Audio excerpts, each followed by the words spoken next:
at least some of the things. If he wasn't aware of who Timothy Good was, he was certainly aware of the subject matter that Hill Norton had been involved in. So, I was making an assumption that, whether it was accurate or not, I had no way of knowing. Right. And so, I went on. Well, there was two things, basically. One is my feeling from my research that there's a dichotomy of sorts, in which there seems to be an indoctrination program to educate the public to the realities that are involved here, and that the other must be a problem relating to security measures and the need to know level.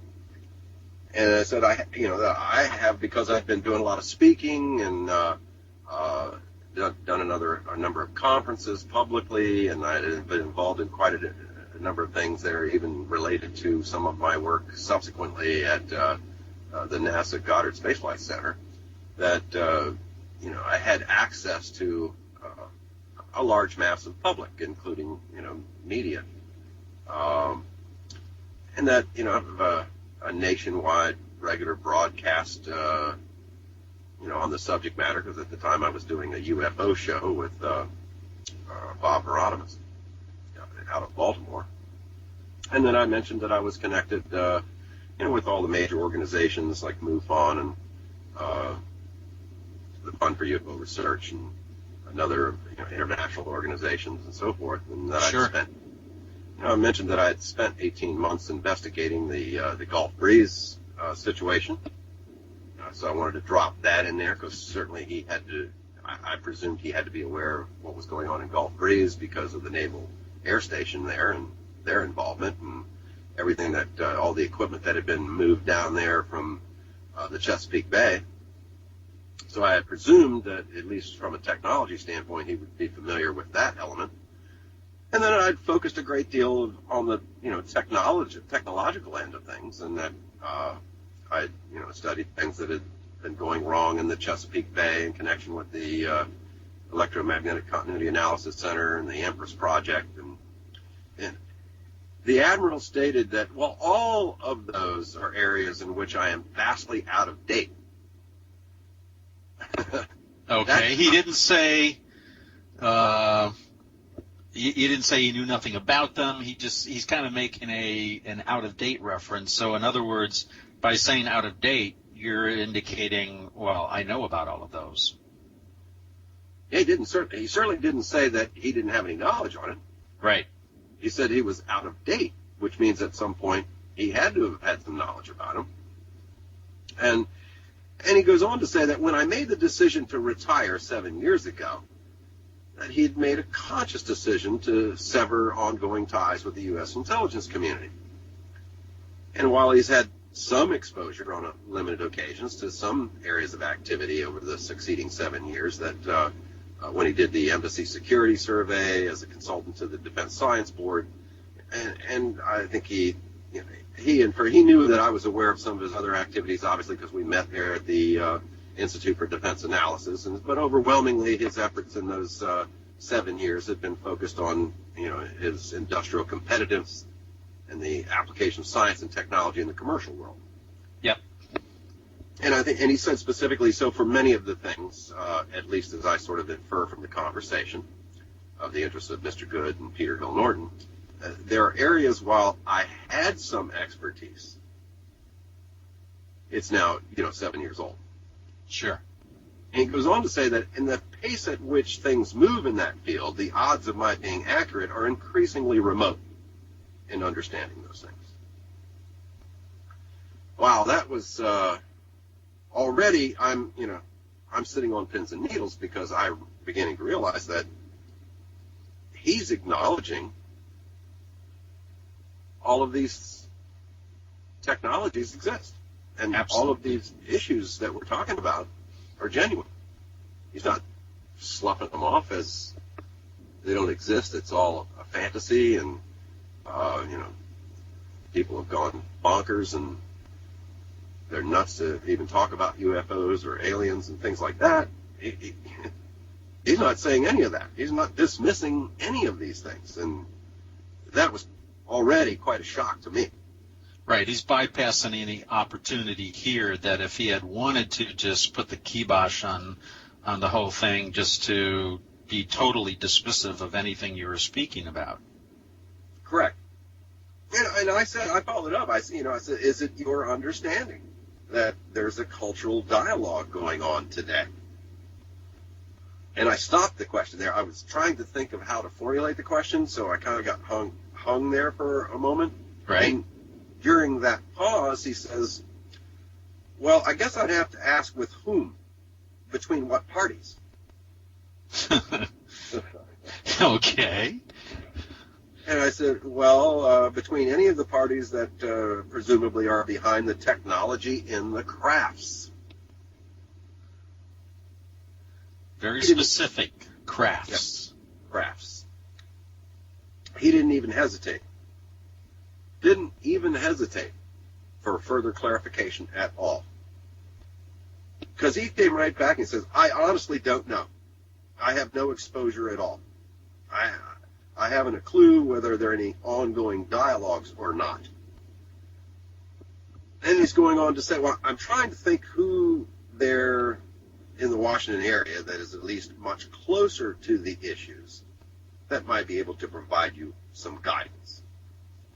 And he goes on to mention the Deputy Director for Science and Technology at the CIA, Everett Hyndman, who further mentions that he's in fact getting ready to retire in the very near future.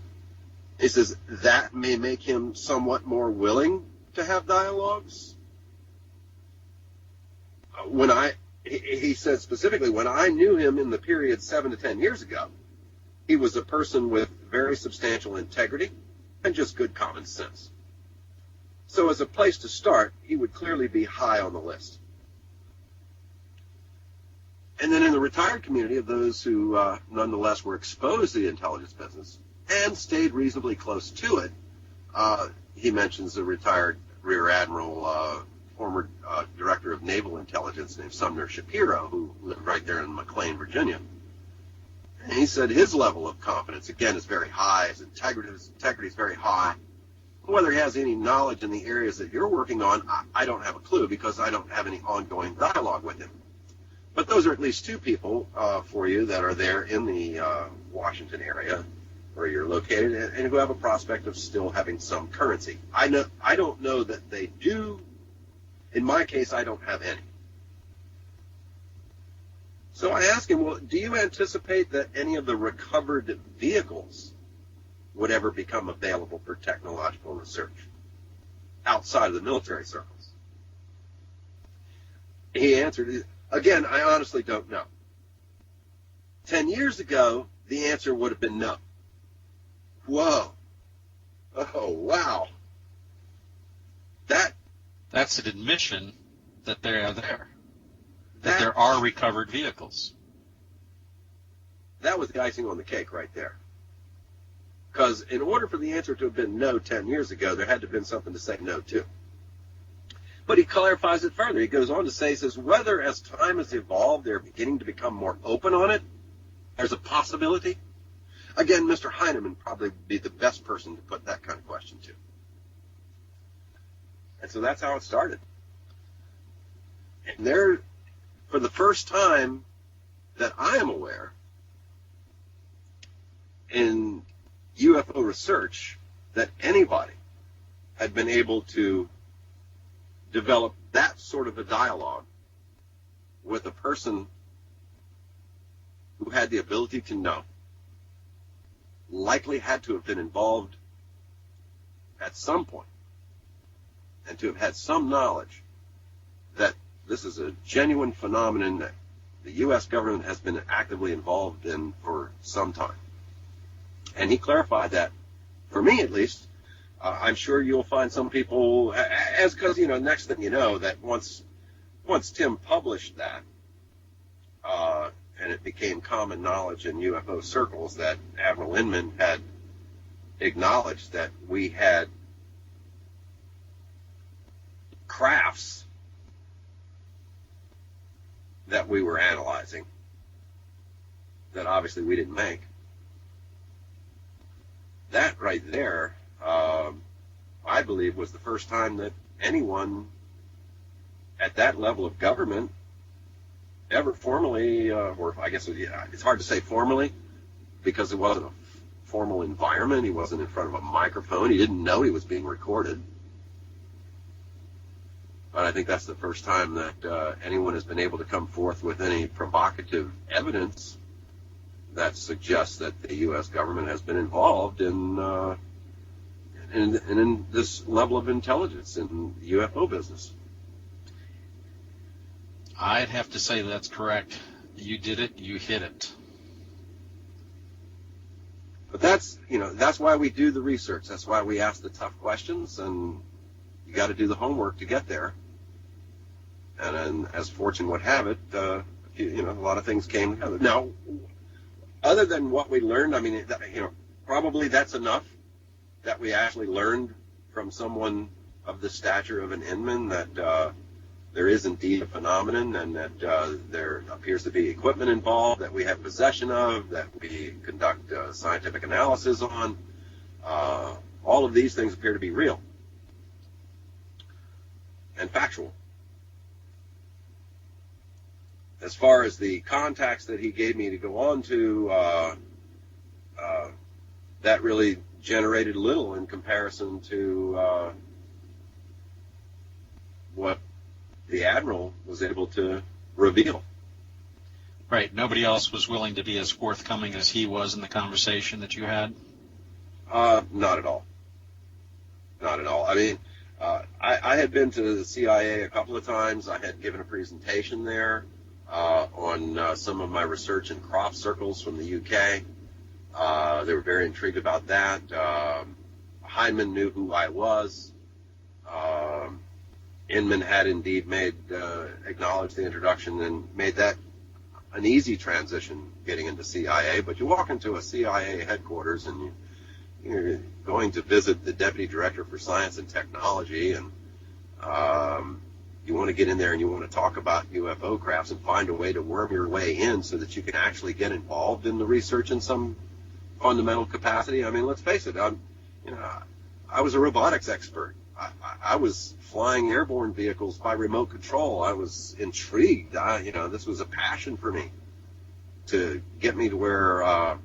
And by the way, the one thing this did open up for me in dealing with Everett Hyman at CIA was that it got me back into NASA, got me back to Goddard, got me into a position where I was presented with an arsenal of data to analyze at their facility and equipment that didn't exist outside of that facility to do analysis of video and film.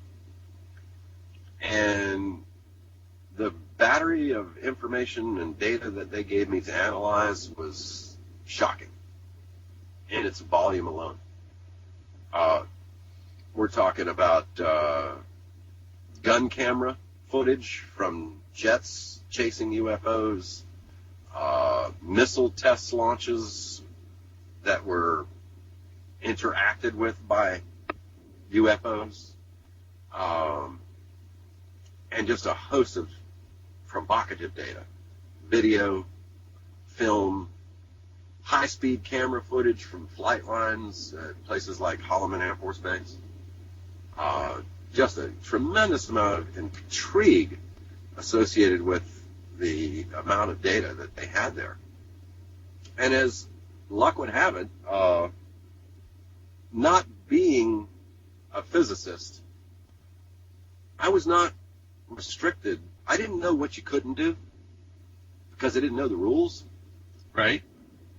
And as a result, I could see things that were easily dismissed by the other technologists who were reviewing this. They got me involved for the sole purpose of I had become and had been acknowledged by the U.S. Chamber of Commerce as the father of field application technologies in the field of robotics. I'm the guy who took the robots off the factory floor and got them airborne and out in the mobile environment.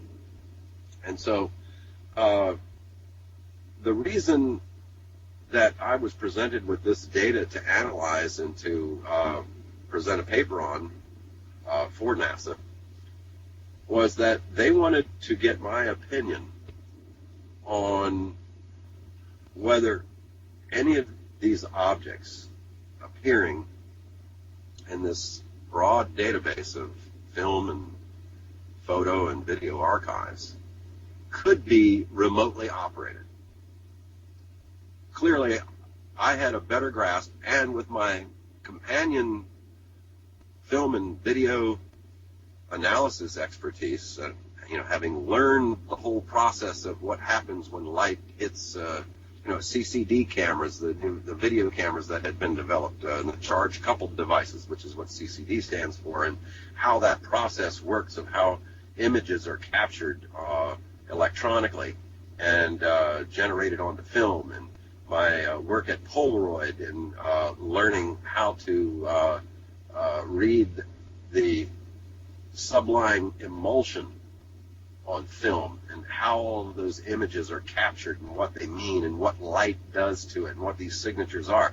So from a technology standpoint, I had the ability to bring photo analysis and robotics together, which was a unique combination from the research that had been done on a government level and an intelligence level with regard to the UFO phenomenon in terms of its equipment and technology.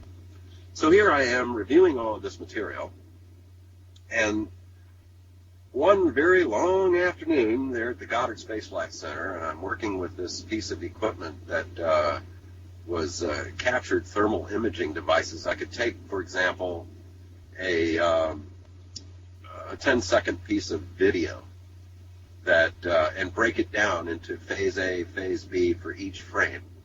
And then you're getting like 24 frames per second, for example. And I can break this down into the split phases of the captured images. And I put together a 10-second piece of film that was shot in twilight conditions out in the Nevada test range, where you have an elliptical light that elevates directly perpendicular to the plane of the Earth, a few thousand feet, parks, and then accelerates for several miles in the blink of an eye, all within the range of the camera. And you can see the signature of all of the mountains behind the craft, because it's actually going through a valley. So it's not like this is up in the night sky. Right. There's quantifiable evidence there, and so what I was able to do was to create this on the film. What captured my attention was that it almost looked like something akin to skipping a stone across water. When this thing left point A at its vertical elevation and went horizontal across the mountain range, it left a signature, a light signature, that I was recording on this thermal image printing device. And the signature looked much like, let's say you had a black piece of cloth and you put it in a sewing machine with white thread. Well, you can imagine you see a series of linear white hash marks going across the screen. Okay, sure. And not being familiar with optical physics or propulsion devices, for that matter, I had simply recorded and documented step by step 10 seconds of film that broke this thing down where you could measure piece by piece each of these little hashes of light occurring. And to make a long story short, I was able to conclude that we're dealing with a very fascinating device that is using some sort of a gravity propulsion mechanism to, in fact, pinch space. And what I mean by that is that the device was moving in a series of steps. When you really break it all down, it was like it turned on a gravity device, pointed at a point in space, and closed the gap between that point and it just drew it together as if it was magnetically pulling that piece of space together. And it was hop, skipping, and jumping across a range of a couple of miles. And I could see clearly that this is what was going on. This was some sort of a gravity pulse generator that had the ability. I'd known enough about gravity to learn, because see, being involved in NASA in the mid-'70s, one of the first things that we encountered in our work was that the element of time is not the way we perceive it in reality here on Earth. It's not how we use time on Earth is a constant gauge. A minute here is the same as a minute where you are. There's no difference. There's 60 seconds, and that's it. But what we found out when we first started in space travel was that the further you get away from the influence of the Earth's gravitational field, the faster time moves. They found that when they sent early satellites up, that when they calibrated the clocks on the ground using atomic clocks, and that when the craft was brought back to Earth and they mashed them up, that the one that had moved further away from the surface of the Earth had run faster. There was quantifiable time difference, even for low Earth orbit. And so it was known very early on in the science of space travel that you had to look at time in an entirely different way. Time actually moves faster the further that you get away from a gravitational field, which is why if you have something that operates on the premise of a gravity pulse generator, if you're pinching space, if you're able to somehow focus a gravity field on a specific point in space and close that gap between you and that point, it happens in what to us is a blink of an eye, because they've actually changed and altered time in the process of applying a gravity pulse. Absolutely fascinating. It rocked the whole investigative world for the intelligence community as it relates to all of their work on decades of work on UFOs that have been recovered, shot down. Some were shot down, some were knocked out by them. Down in Gulf Breeze, they recovered quite a number of craft using the electromagnetic pulse radiation device, where they were able to use an EMP pulse to knock out the electronics on a craft and bring it down to the ground, and then they were able to go and retrieve it and put it on a flatbed truck, throw a tarp over it, and drive it across the 3-mile bridge back over to the Pensacola Naval Air Station. Really? They had, I know that's kind of a jump backwards here, but they had recovered craft from Gulf Breeze. Correct. And we had eyewitnesses who happened onto the recovery process. As I said, the uniqueness of Gulf Breeze is that there were so many eyes watching all the time because of the abundance of activity. And so there would be all of these types of events that happen. I mean, a Gulf Breeze, again, like I said before, is one of the most prolific cases in history in the abundance of evidence that it presented in so many forms. So there you have a fascinating evolution where, purely by accident, I stumbled over something that gave rise to an explanation that had been missed by top scientists that had been brought in to study this stuff for decades. And I guess that's what it took. I think it opened up their eyes in terms of being able to get different types of technologists to look at things in different ways. And from a commercial perspective, I should really point out, so that I don't skip this and it becomes part of this this interview, is that one of the things that we had learned through a lot of research, and I'm sure a lot of people are familiar with DARPA, the Defense Advanced Research Projects Agency. Yes.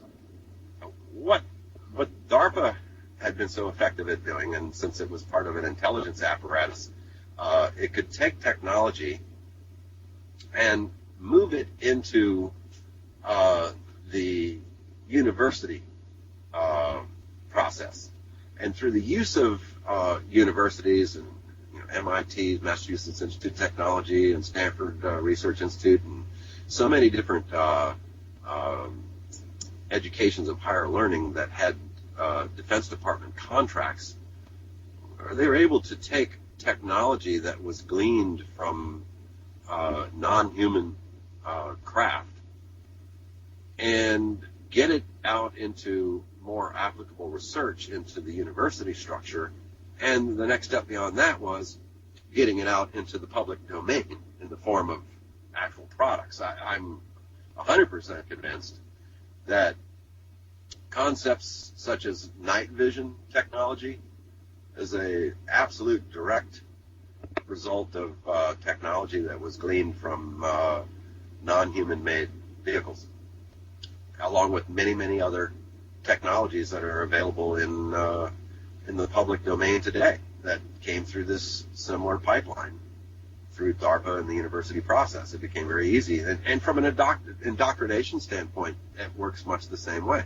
Once you get university studies, they get published, becomes part of the public domain, it obscures the intelligence origins very easily.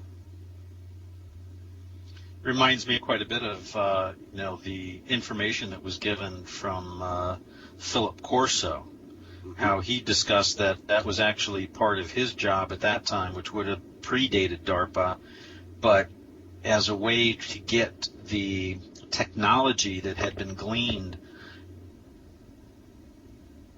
that technology within the as you said, the research environment to the universities, but more importantly, to get it into commercial use, into public and industrial use by, it's kind of like technology money laundering, if you think about it, where you can't actually see the source, the original source of it, but the effect ends up being that technology does get out there. Fascinating. Utterly fascinating.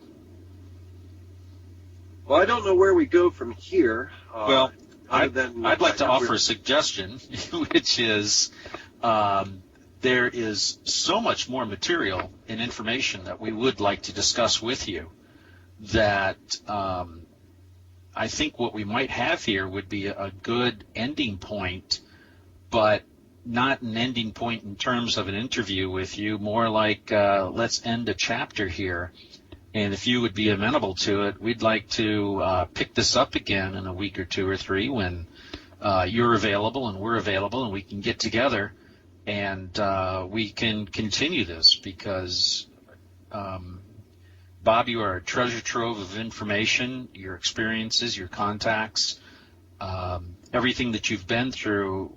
For those of us who have been involved in this for a long time, and most certainly for the people who are coming upon ufology, have just incorporated an interest into their lives for this, that especially from an historic perspective, to understand where this came from, what is going on, and how much of this continues today. Everything from, taken in reverse order here, from the seeding of technology into the industrial complex, going all the way back to that which continues today, which is, and I'm a believer in this too, is the acclimation process. How they are putting that information out there so as to get it to the point that, well, we can make that step towards, which is a whole other conversation here, disclosure. And what is disclosure? And, as some people have said, disclosure has really already happened. We're just at a certain degree of it. But anyway, there is so much more that we'd like to be able to discuss with you, as this has most certainly been a most fascinating couple of hours to be able to sit down and chat with you. Well, I agree, and things to look forward to, and I'd certainly be happy to come back and join you again for some more, because some areas we've not even gotten into, like Cosmic Journey, which was an amazing experience and ties very well into the indoctrination theme. It brings back to mind a recent discussion I had with Timothy Good, who was one of the events that I had been involved in my research that stemmed out of the years from Gulf Breeze and beyond. I had the occasion to fly in a very unusual helicopter. And Tim had gotten back to me on something here recently because well known in many ufological circles, the name Sikorsky, who has been actively involved in a lot of things. And unfortunately, in this particular interview, we didn't get to expand on the events up in Canada in a case that became extremely popular that I would like to talk about next time. What's called the Guardian tape investigation. There, in that particular case, involved some extraordinary helicopter activity as well. But this Sikorsky recently released a helicopter that breaks all the records in terms of speed.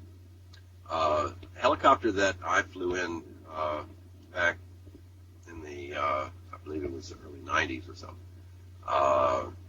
had managed to cover an extraordinary distance, I believe to be somewhere in the neighborhood of about 500 miles, and accomplished it in somewhere in a time frame of likely not exceeding about 35 or 45 minutes. Wow. And the Sikorsky just released publicly some video sort of touting their X2. And so I had responded to Tim that, as he full well knows from his own research with regard to the Sikorsky X2, that what is now public discussion relates little to what exists in the silent reaches of secret protected technologies. And for example, as we witness the collective crisis in the Arab Gulf regions, global costs of crude and refined gasoline have skyrocketed once again. Yes. And this naturally gives rise to a closer examination of alternative transportation mediums. And again, alternative effective automobile propulsion concepts have been market ready for decades, actually. The flaw there appears more in the arena of public indoctrination through marketing, as opposed to the viability and cost effectiveness of such a conversion to an alternative propulsion system. And I sometimes wonder if Cosmic Journey was determined to be a step too soon in a tightly metered indoctrination plan. As for helicopters and aircraft in general, I'm pretty well stunned that we haven't advanced more in gravity-managed propulsion travel, which should by now have at least a foothold in the alternative energy discussion, in my opinion. So there's much to discuss, and we'll take that up next time.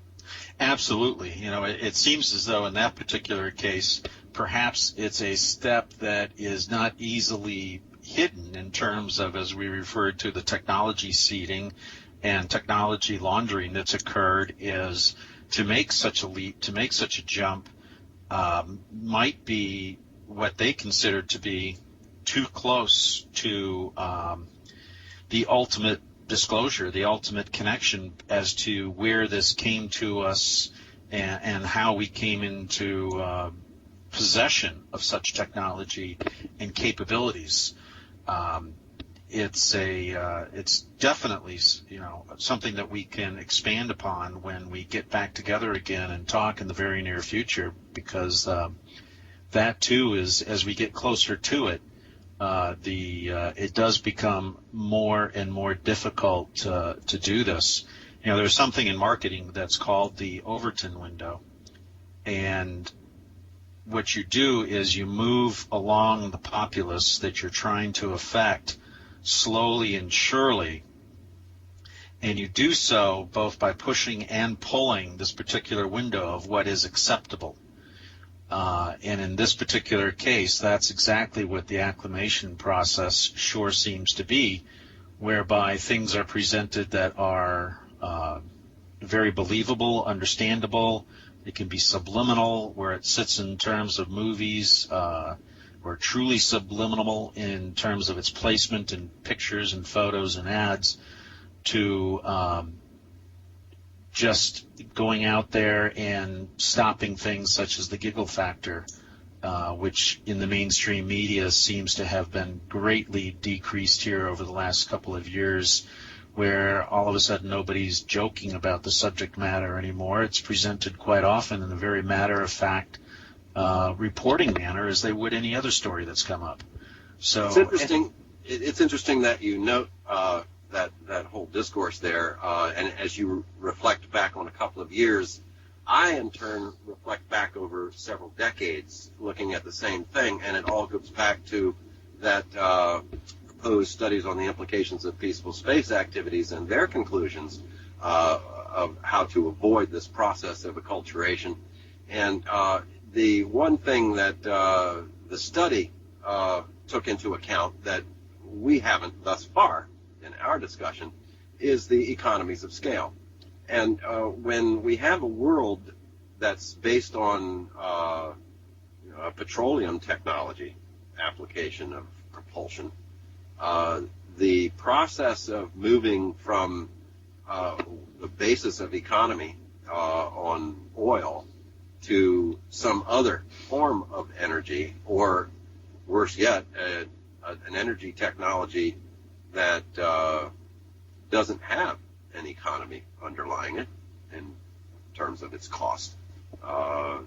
It creates a real difficult scenario. You can't just simply collapse a basis of an entire world economy, because that's what would happen. If all of a sudden they marched out technology that used a gravity type of system, and that you could never crash a car because they have these abilities to keep from banging into each other, and so you've got an entire different overhaul of our transportation industry worldwide that's based on some sort of a gravity concept as opposed to a combustion engine or any kind of petroleum technology. You lose what is a major portion of the world economy that's all tied into this, and we're including aircraft travel as well. So you do have this issue that has to be contended with as a society, and this is why everything has to move at such a snail's pace over a very long period of time. Absolutely. I mean, I know a lot of people just say, if you want to take an almost anarchist view of it, you'll have people, say, screw the corporations, the heck with business, let's just advance. Well, the reality is that you can't.